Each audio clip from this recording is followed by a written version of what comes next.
So last week I was at CES where just a ton of announcements were made. I actually made 2 videos about CES. One of them you can find here and one of them you can find here. However, since CES, there has been a flood of AI news. This week already has been pretty crazy with the amount of news, with probably the biggest news of the week being Samsung's Unpacked event, where they showed off their new Galaxy S24 phone, which is just packed with AI features. With Apple still being really slow to talk about AI, Samsung seems to be the company trying to be known as the AI phone company. So here's some of the really cool AI features that are in this new Samsung Galaxy S24. Starting with the fact that it uses AI to translate conversations for you. Whether you're having a phone call or using text message, it doesn't matter what language the person you're chatting with speaks, because the phone will automatically translate it for you. The Galaxy S24 series can provide live translations of your call, both verbally and on screen, right away. Hola, esta llamada se está traduciendo y subtitular de forma simultánea. Hello? Can I make a reservation for tomorrow at 7 p.m.? Hola, ¿puedo hacer una reserva para mañana a las 7 de la noche? Por supuesto.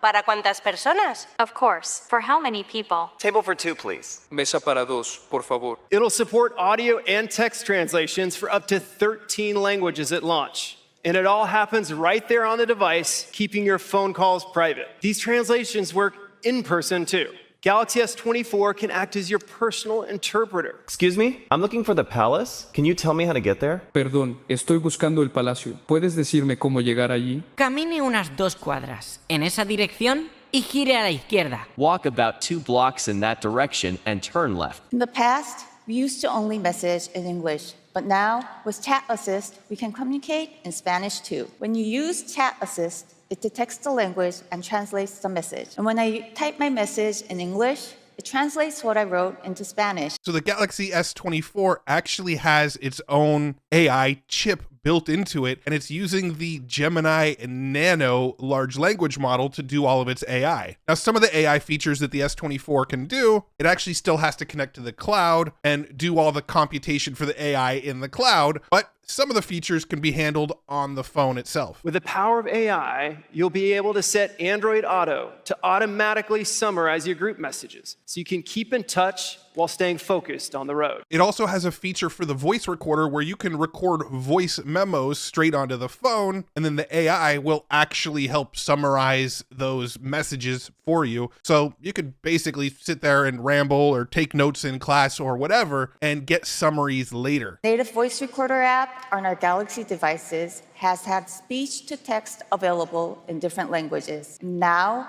instead of creating a basic transcript, Galaxy AI can distinguish between different speaking voices and will even create a short and sweet summary of what was said. I can summarize all my notes into just a few key bullet points. See how simple that was? Probably the coolest new feature that they rolled out into this new phone is the circle to search. And here's what it does. You can now circle, highlight, scribble, or tap whatever you're curious about on your screen to learn more. Just long press the home button to invoke circle to search. And from there, you can select any item. So I can circle the corn dog and ask a question like, why are these so popular? And I quickly learn that these treats are Korean corn dogs. And they're trending because they feature a unique combination of flavors and textures. I had to guess. I bet this is a feature we'll probably see in iPhones as well pretty soon, because this is a pretty cool feature. It doesn't matter what you're looking at, where on the web you are. You circle, you scribble, you highlight,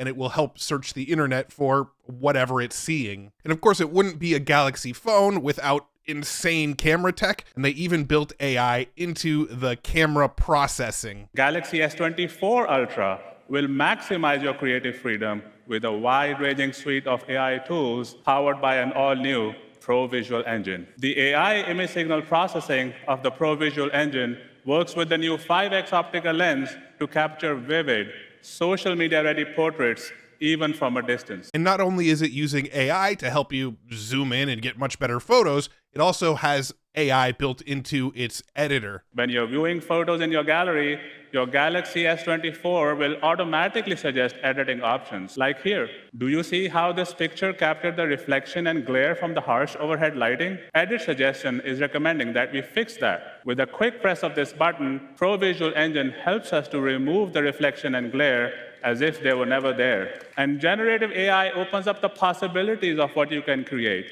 exponentially. You can realign photos and still create epic shots by magically filling the void. You can also move an object or person and generate a perfectly blended background where the subject used to be. With every generated image, we'll be adding a watermark to the image and a label in the metadata. They're also using AI to help you add slow-mo to your video by filling in the frames that it missed using AI-generated images. You can turn high-resolution videos into slow motion with a simple long press. It will analyze each frame of the video and add AI-generated images in between frames, allowing you to watch your videos in slow motion. And those are the really cool AI features that they added into it. It's going to be available for pre-order on the 17th of January, and people will actually start receiving them on the 31st. And here's the pricing of them. I'm sure what we were seeing in their demo was probably the Galaxy S24 Ultra, their higher end model at $1299, but they do have a handful of lower end models. One thing to note about this, as pointed out by Android Central here, is that Samsung does plan to charge for Galaxy AI features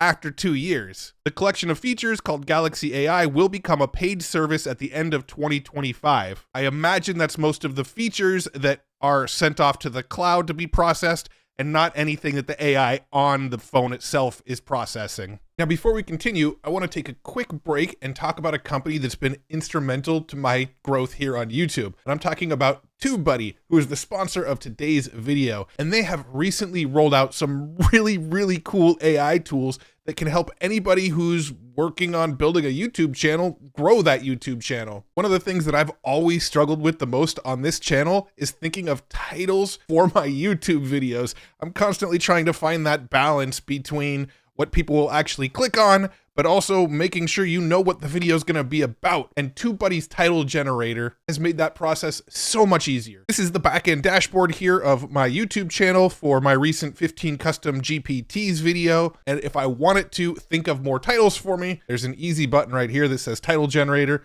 Click this button, it automatically loaded in the existing title, and then I can generate some more ideas. And there we go, uncover 15 mind-blowing custom GPTs to revolutionize your work habits. Game-changing custom GPTs, 15 must-haves for revolutionary workflows. If I don't like any of those ideas, just click generate again and get some more. I can do this as many times as I want until I hone in on that exact perfect title. Outside the title generator, they also have a thumbnail analyzer, which allows me to toss in a handful of YouTube thumbnails and it will analyze and figure out where people's eyes and attention are going to go on that thumbnail. So once again, I'll use this same example here, and I've got a little TubeBuddy slide-in thing over here. If I click on that, they've got their beta thumbnail analyzer. I can click on this. It's going to find the existing thumbnail from this video and then show the heat map of where the AI believes people's eyes and attention are going to go on this thumbnail. Here's another example of a thumbnail from one of my videos. If I use the thumbnail analyzer, it shows that most people's eyeballs are going to move to that giant word faked there. I can also drag and drop other thumbnails right from my computer into this box, and it will analyze this thumbnail. The AI believes that this thumbnail is going to be less effective by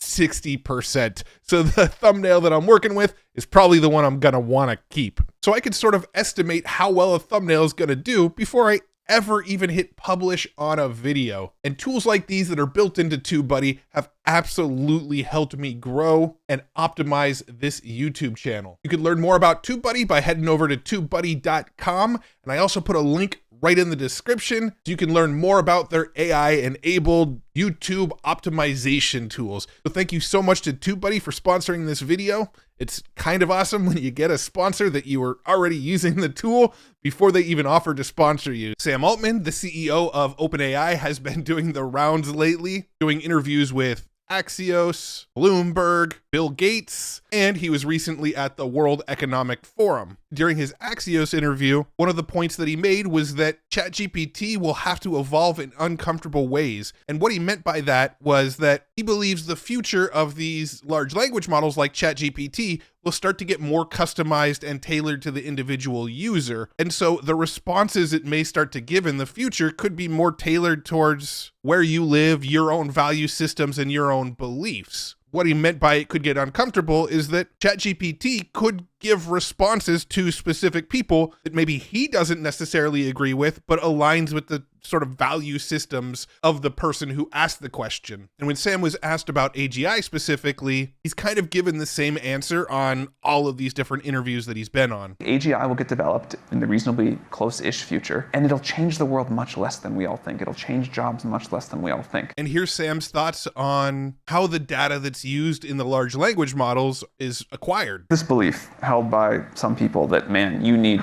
all of my training data, and my training data is so valuable. And actually, that is generally not the case. We do not want to train on the New York Times data, for example. And more generally, we're getting to a world where it's been like data, data, data. You just need more, you need more, you need more. You're going to run out of that at some point anyway. So a lot of our research has been how can we learn more from smaller amounts of very high quality data. And what we want to do with publishers, if they want, is when one of our users says, what happened at Davos today? Be able to say, here's an article from Bloomberg, here's an article from the New York Times, and here, here's like a little snippet. Or probably not a snippet, there's probably some cooler thing that we can do with the technology. During the Bill Gates interview, Bill asked, when you look at the next 2 years, what do you think some of the key milestones will be? Sam replied, multimodality will definitely be important. Speech in, speech out, images, eventually video. Clearly people really want that. He went on to say the most important areas of progress will be around reasoning ability. Right now, GPT-4 can reason in only extremely limited ways. He goes on to say, customizability and personalization will also be very important. People want very different things out of GPT-4. Different styles, different sets of assumptions. We'll make all that possible, and then also the ability to have it use your own data. The ability to know about you, your email, your calendar, how you like appointments booked, connected to other outside data sources, all of that. So like he mentioned in that Axios interview, he sees the future of ChatGPT where everybody uses ChatGPT as sort of their own personal assistant, trained on what they're interested in, their culture, their country, their belief systems, and it will be much more tailored to individuals than just be this broad data set where anybody can query and it's going to kind of give everybody the same answers. And much of the same ideas and thoughts were shared during the World Economic Forum. If you listen to all 4 of these interviews, which I'll be honest, I haven't listened to all 4 of them in their entirety, I've kind of skimmed them a little bit, but it did sound like a lot of the same questions were asked and he kind of repeated the same answers. AGI is going to have a lot less of an impact on people than what everybody believes. He thinks it's good that people are sort of scared of AI because it helps everybody sort of approach it more cautiously. He doesn't really believe it's going to take a whole bunch of jobs. It's going to make people more productive and create new jobs. Customization and tailoring it to individuals' needs is very important, and that they don't necessarily need or want to train on everybody's data, but that it's very, very complex to sort of exclude certain data and include other data. For example, they might exclude data from the New York Times, but if a completely different website copied everything word for word from the New York Times and put it on their website, and OpenAI did scrape that website, well then they also ended up sort of scraping New York Times data by accident. But he does believe there's going to be workarounds and fixes to solve that in the future. But if you want to listen to any of these interviews, I will definitely make sure everything is linked up below in the description. And in the last bit of OpenAI news this week, OpenAI actually changed their policies to allow military applications. We can actually see the old policy here says, we don't allow the use of our models for the following, and then one of them was military and warfare. This was removed, and the new policy here says, don't use our service to harm yourself or others. For example, don't use our services to promote suicide or self-harm, develop or use weapons, injure others or destroy property, or engage in unauthorized activities that violate the security of any service or system. OpenAI themselves commented on this and said, our policy does not allow our tools to be used to harm people, develop weapons, or communications surveillance, or to injure others or destroy property. There are, however, national security use cases that align with our mission. For example, we are already working with DARPA to spur the creation of new cybersecurity tools to secure open source software that critical infrastructure and industry depend on. In Microsoft news this week, Microsoft just rolled out GPT-4 Turbo into Microsoft Copilot. So if you actually go to copilot.microsoft.com and you ask a question down here, it is actually using the newest model of GPT-4, which normally you'd have to pay $20 for to use it inside of ChatGPT. There's also this new button right here that says Get Copilot Pro to supercharge your AI experience. This is also new as of this week. Microsoft's new Copilot Pro brings AI-powered Office features to the rest of us. So for $20 a month, you can use features like the GPT builder and build your own GPTs inside of Copilot, as well as use GPTs inside of places like Outlook and Word, as well as Excel and PowerPoint. I believe that's in addition to the cost of Microsoft 365, but for that extra $20 per user per month, you can now get AI built into that entire suite of tools. Also this week, Mark Zuckerberg went to Instagram to announce a few things, including the fact that they are currently training Llama 3. To support our long-term goals of building general intelligence, open sourcing it responsibly, and making it available and useful to everyone in all of our daily lives. It's become clearer that the next generation of services requires building full general intelligence. Building the best AI assistants, AIs for creators, AIs for businesses, and more. This technology is so important, and the opportunities are so great that we should open source and make it as widely available as we responsibly can, so that way everyone can benefit. And we're building an absolutely massive amount of infrastructure to support this. By the end of this year, we're going to have around 350,000 NVIDIA H100s, or around 600,000 H100 equivalents of compute if you include other GPUs. We're currently training Llama 3, and we've got an exciting roadmap of future models that we're going to keep training responsibly and safely too. They're building a massive GPU cluster. They want to open source everything. They're training Llama 3 right now, and they're still working to tie AI together with the metaverse, which was sort of Zuckerberg's last rabbit hole he went down before the popularity of AI exploded. Now, the question still remains, how powerful will this be? Will it be multimodal? We don't really know yet what is going to be in Llama 3 yet, or how large of a model will it be? Will it compete with something like GPT-4, but be open source? Yet to be seen, but exciting nonetheless, because I'm a huge proponent of open source and allowing people to build and iterate off of existing models. This week, Amazon launched a generative AI tool to answer shoppers' questions. The new feature in Amazon's mobile app prompts users to ask questions about a specific item. It then returns an answer within a few seconds, primarily by summarizing information collected from product reviews and listings itself. So on any sort of product, you could ask questions, and it will look at the description and all the reviews and see if it can answer the question for you. While we're on the topic of Amazon, if you have an Amazon Fire TV, you can actually now use AI to generate a background for your Amazon Fire TV. It actually uses a fine-tuned version of the Titan image generator model, which is Amazon's exclusive AI image model. Adobe's been rolling out some new AI features into Adobe Premiere. It's going to help clean up poor dialogue quality. It's going to automatically identify and label clips as dialogue, music, sound effects, or ambient noise. And pretty soon it'll help clean up background audio. Now you can actually play with some of these new features in Adobe Premiere if you have Adobe Creative Cloud. All you have to do is open your Creative Cloud desktop app, go to Apps. On the left side, click on Beta Apps, and you can see Premiere Pro Beta. If you install this, you'll get a lot of features before they roll out into the normal version of Adobe Premiere. Now, while we're on the topic of video, this week Runway rolled out a really cool new feature called Multi-Motion Brush. So check this out. You can actually select different areas of an image with different masks and have the different areas move independently from each other. So like this demo video, the water and the sky are two different masks. The palm tree is a third mask. And then all of the motion happens sort of separately and independently. If you have a Runway account, you could log into it, click on Generate Videos, start with an image. I can upload an image like this one, click on Motion Brush, and you can see I now have up to 5 brushes that I can work with.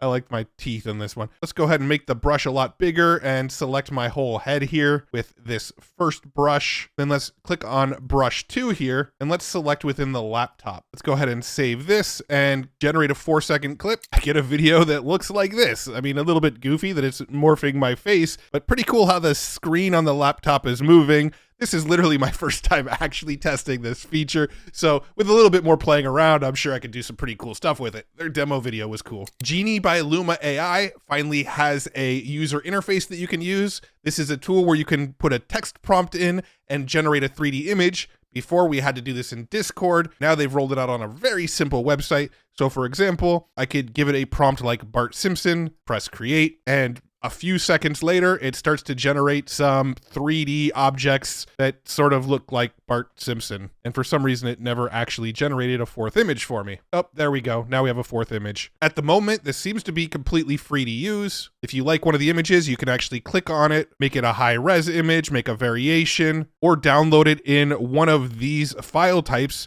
so that you could pull it straight into Blender or any other 3D modeling tool and clean it up a bit if necessary, which Hollowhead Bart would probably need some cleaning up. A university in Abu Dhabi created an AI that can actually copy handwriting. The researchers said that the model needed just a few paragraphs of writing to be trained. People could not distinguish the mimicked handwriting from the actual handwriting. They went on to say, "We are very cautious about it because it could be misused." You think so? Handwriting represents a person's identity, so we are thinking carefully about this before deploying it. I mean, I can see the business use cases, right? If you're sending out like handwritten postcards or something, it'll help you do them at scale. There's already companies that kind of do this, but you can tell they're not really handwritten. But overall, I feel like I could think of more negative use cases for this than I can positive. Is this one that we really want? I don't know. What's your opinion? Let me know in the comments. A new study from Anthropic shows that AI models can learn to deceive humans. Now, one interesting thing about this is that in the explanation of how this works, these models were fine-tuned and actually trained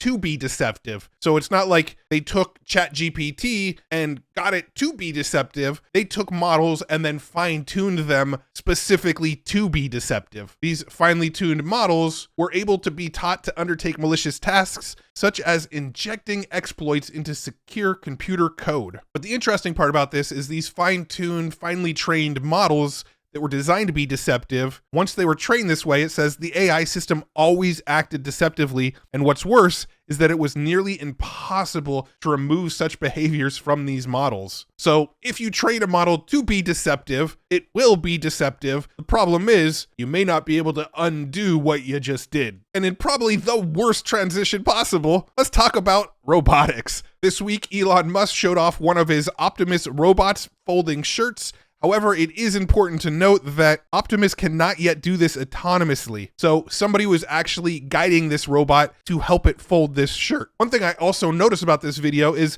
that these robots are sort of hanging from a tether on the ceiling. I don't know if that tether is designed to help the robot stand upright, or if that tether is what's providing all the power to the robot. But like I mentioned in my CES video, I'm still kind of curious why the humanoid form is the form of choice that all these robotics companies are going with. Last week, the company Figure got their humanoid robot to actually make people coffee, which I believe this one is actually doing this autonomously. It was pre-trained to make the coffee, and then it sort of followed the instructions to make it. It seems to be a pretty decent breakthrough in autonomous robotics here. And while we're on the topic of Figure, they also announced an agreement to work with BMW. These robots will likely be in a lot of manufacturing plants, helping create automobiles for BMW. Last week, Valve opened the doors for more Steam games developed with AI. If you remember, sort of towards the beginning of last year, Valve started blocking games that used AI, but now it's getting to a point where I think just too many games are going to be using AI that Valve kind of has to let AI games inside of Steam because, well, I think in a couple years from now, there just won't be any games that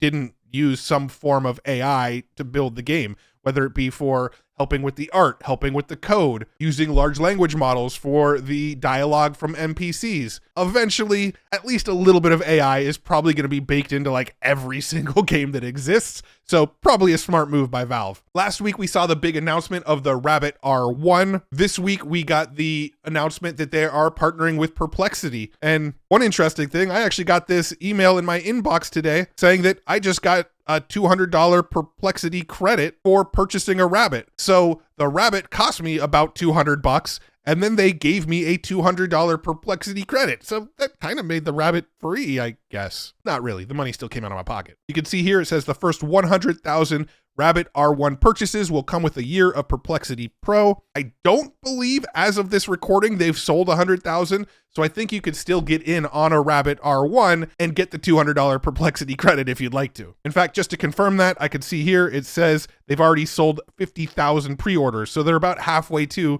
that 100,000. Google DeepMind has a new AI system that can solve complex geometry problems. Its performance matches the smartest high school mathematicians and is much stronger than the previous state-of-the-art system. Solving mathematics problems requires logical reasoning, something that most current AI models aren't great at. DeepMind's program, named Alpha Geometry, combines a language model with a type of AI called a symbolic engine, which uses symbols and logical rules to make deductions. Language models excel at recognizing patterns and predicting subsequent steps in a process. However, the reasoning lacks the rigor required for mathematical problem solving. The symbolic engine, on the other hand, is based purely on formal logic and strict rules, which allows it to guide the language model towards rational decisions. Now, this feels like a big deal to me. I need to do a little bit more digging myself to really understand the implications of this. I'd like to report more on this kind of stuff because math is sort of one of the areas that hasn't really worked perfectly with AI, especially large language models yet. And so as these AI models get better and better at math, the implications could be absolutely mind-blowing. So again, something I want to dive deeper on, but kind of still need to do more research myself before I can talk fairly intelligently on this topic. And finally, if you're a huge tech nerd like me, today, the day this video drops, January 19th, is the day you could start pre-ordering Apple Vision Pro, and then they'll be available to actually start using and get your hands on February 2nd. There is one kind of negative that I think is a pretty big negative. A lot of people are planning on using these to watch movies and TV on like a giant screen. However, Netflix, YouTube, and Spotify have all said that they're not going to create native apps for the Vision Pro, at least not anytime real soon. Saying that, you can use YouTube, you can use Netflix, and you can use Spotify inside of the Safari browser, which will be available. It's just kind of a bummer that those platforms aren't making native apps for Apple Vision Pro yet. My guess is they're just kind of waiting it out to see if Apple Vision Pro is going to be something that's a hit from consumers or if it's just going to totally bomb and nobody's talking about it a year from now. They don't want to spend a bunch of development resources porting over their existing apps to this platform until they know there's actually going to be a user base for this platform. I'm a sucker for tech. I have a YouTube channel that talks about tech. I'm most likely going to buy one because, well, I'm a huge sucker. Anyway, that's all I got for you today. If you want to stay in the loop with all the latest AI news and keep your finger on the pulse of all of the coolest AI tools that come out, check out futuretools.io. I curate both the news and the tools here, and I have a free newsletter that you can join. When you sign up for the free newsletter, I will share with you every week just the most important news that you need to know, just the handful of coolest tools I came across that week. And as a free bonus for signing up, you also get access to what I call the AI income database, which is an ever-growing database of ways to make money using AI tools. You got to get on the list to get that resource, but you can find it all for free over at futuretools.io. And if you like videos like this about AI news or AI tutorials or latest AI research or the top 17 tools to do X with AI, make sure you subscribe to this YouTube channel and like this video, and I will make sure more really fun and cool AI videos show up in your YouTube feed. Thank you so much for tuning in. I really, really appreciate you. 2024 is off to a really hot start in the world of AI. I have a feeling it's not going to slow down, and every week from here on out for the rest of the year is probably going to be a big week in AI. I'm here for it. I want to make some fun videos about all of it, so make sure you're subscribed. Really appreciate you again. I'll see you in the next video, and thanks again to TubeBuddy for sponsoring this video. You guys rock. Appreciate everybody. See you later. I'm done rambling.